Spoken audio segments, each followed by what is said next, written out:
favourite, right, which is a comment thinly disguised as a question. And you just kind of raise your voice at the end, don't you think? Like you're Australian or French or something. We've got a roving mic, I think, over here. I'll take notes. Who's going first? We can do a group of questions if you want. Come on, somebody. I would just like to know what work does Liberty do to encourage young people, because we've got quite a few of them in the audience today, to get involved in Liberty. Is there like a young Liberty? That feels like quite a pointed question. There isn't a young Liberty, but we do have lots and lots of young members. There is no lower age limit whatsoever. And we have certainly had, and we have, members as young as 10, 11, 12, writing to us to say that they have joined. There is lots of work that my colleagues are increasingly doing on this newfangled social media stuff, and that is a great way to engage people. I spend a lot of my time travelling around the country to schools and colleges and universities, and so do my colleagues. And also we have been in recent months and years piloting materials for schools. We've been working with teachers again around the country on materials to make the Human Rights Act very graphically understandable to young people, because they need to know, because it's really for them, they need to know what's at stake. When Mr. Gove was Education Secretary before he took on his new role as Lord Chancellor, you'd be surprised to hear he wasn't desperately keen on human rights education in schools. So it's not going to come from the government, it has to come from civil society, and that's what we try to do. Who's next? Yes. Shami, because this is a children and young people's perspective as well. Shout a little bit. So because it's a children and young people's perspective as well, what are the three things for you that would really, that girls, young people take away, young women take away to become leaders within the community themselves? Okay, so go back to the movie. So the question was, what message to take away if you're a young woman or a girl on your journey to being the next generation of leaders in that community, which is what you will be. I really hope that, because it started well by being here right now. In that one movie, you see Maud's journey. Right, that is a very young woman, even in that film. And she's not a posh woman. Sometimes the suffragettes are sort of trivialised and ridiculed. They're all posh women. And they were extremists, and actually it was the war that got women, all sorts of ahistoric nonsense. The movie wouldn't have been made if Meryl Streep wasn't in it. Emmeline Pankhurst, an icon plays an icon. Streep plays Pankhurst, but she's in the movie for 3 minutes, right? The heroine of Suffragette is a girl who was born in a laundry in the East End of London. She was born in the laundry. She never knew her father, and we know why that is, because she was probably born as a result of abuse of her mother, another young laundress in that laundry. And we see her suffragette journey at the beginning of the movie. She's like, no, I'm not a suffragette, and she's just doing her best to do the work that she's given, and she's putting up with all sorts of indignities. And then she watches the next generation of young girls putting up with the same appalling abusive treatment that she has, and at that point she begins to snap. And that woman, from far less educational advantage than probably anybody in this room, goes on to become, in that story, a leader of that movement, so that even the more middle class women that have had greater privilege are turning to her for leadership and guidance. So it is what we have it in all of us. We just have to decide whether it's a path that we choose. And I think it's certainly something that anybody who is sitting here in school uniform today has the tools and the instincts to do. Has anybody else got anything to? Yes. You said that we know that our human rights are about.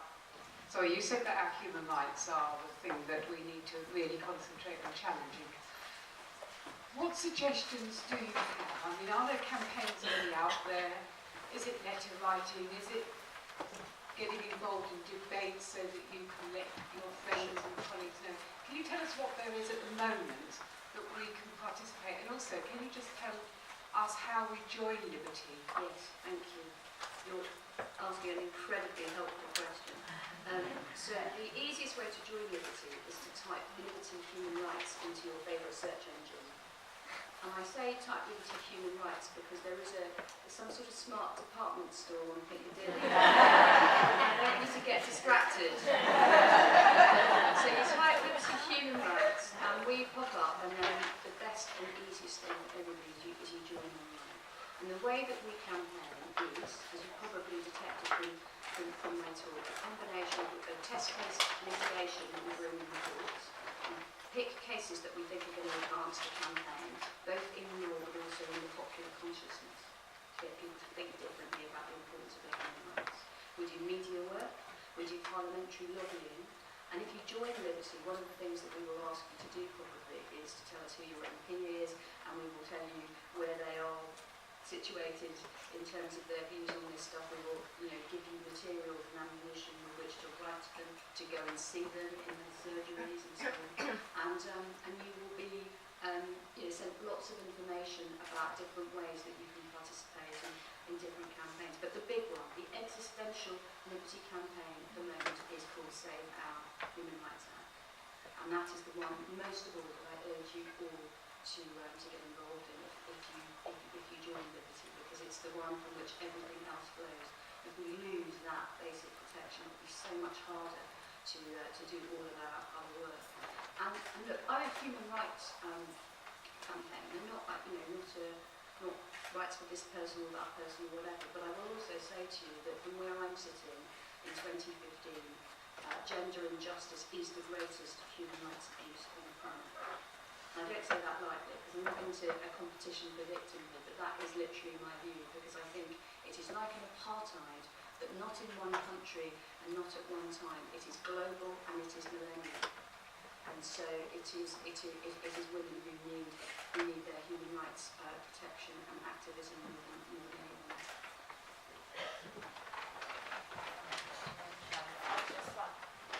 Wondering, you've spoken about the relationship with the Conservative government. With the change of tide in the opposition, have they been, what's the relationship between the Liberty and the Labour Party like now they've got a new leader? Has there been any change in the relationship? There's definitely been a change. I should say that Liberty is a cross-party, non-party organisation, so we have always had friends across the democratic framework. At the extremes, it's probably not that many UKIP members.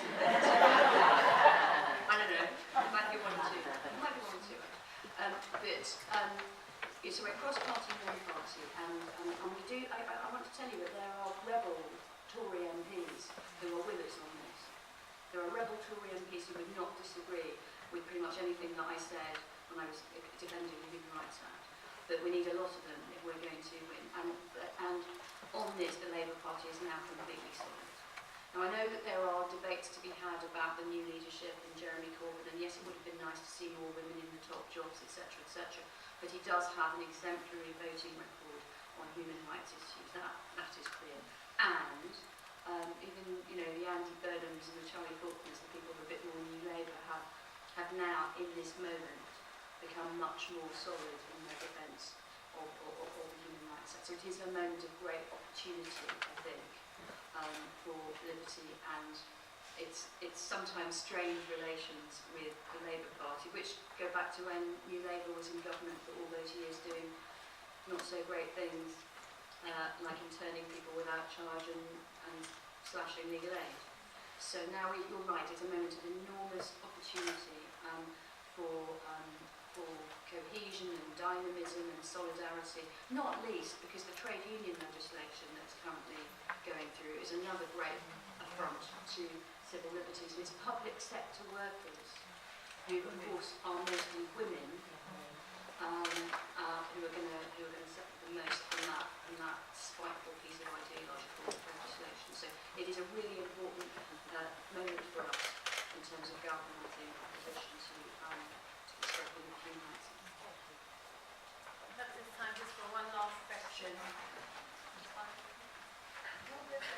I'll do two together. Do two. Yeah. Hi, I certainly agree with you about the gender inequality being a really big thing coming up. I work for an adult education charity and I work with women. We have a project called Equal Voices, and the women we work with generally are women who have just moved to the UK, so there's language barriers and cultural issues as well, perhaps perceptions about what rights really are for them. And what we find is it's really difficult for us to encourage them to access things like, campaigns like the ones that Liberty have, because of the language barrier and the kind of cultural barrier. And so there are so many organisations out there that are kind of championing human rights and women's rights, but somehow, although on a local level, and in Islington especially, we have some very good smaller organisations, how do organisations like mine kind of help or make the voices of our women louder at the national level with organisations like Liberty's?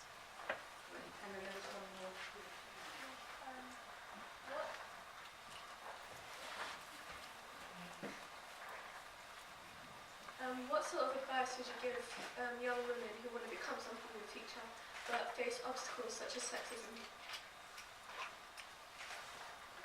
Goodness, two easy questions. I think you make a really, really important point about newcomers to any country are particularly vulnerable.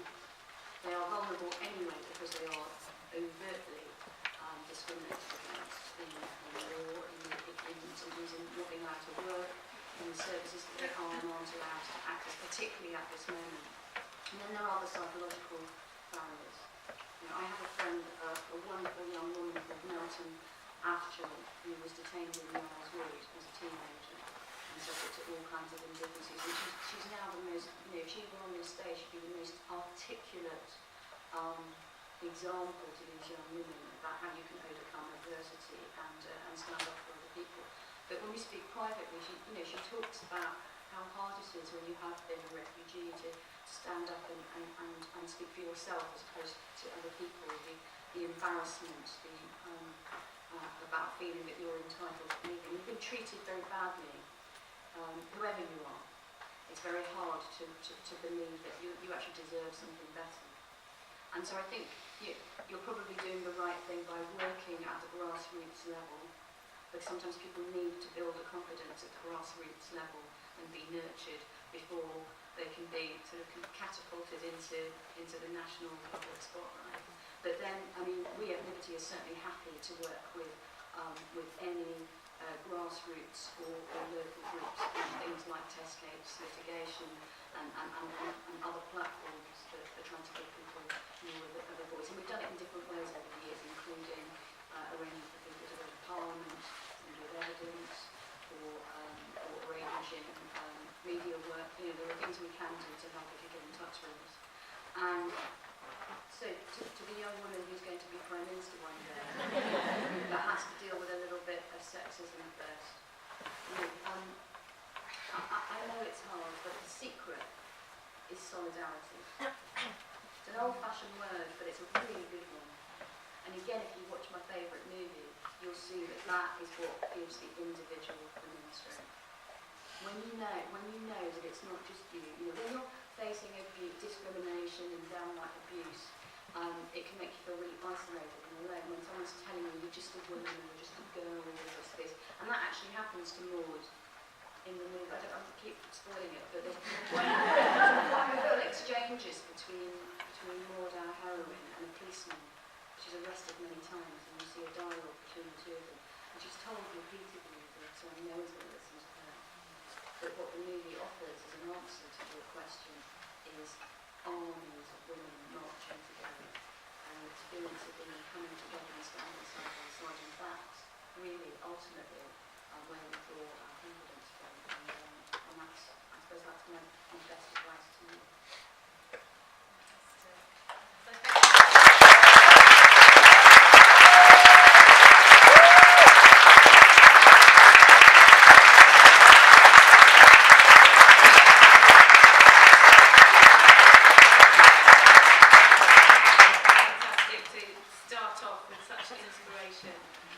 And actually, I feel it's really right. Our next speakers are young people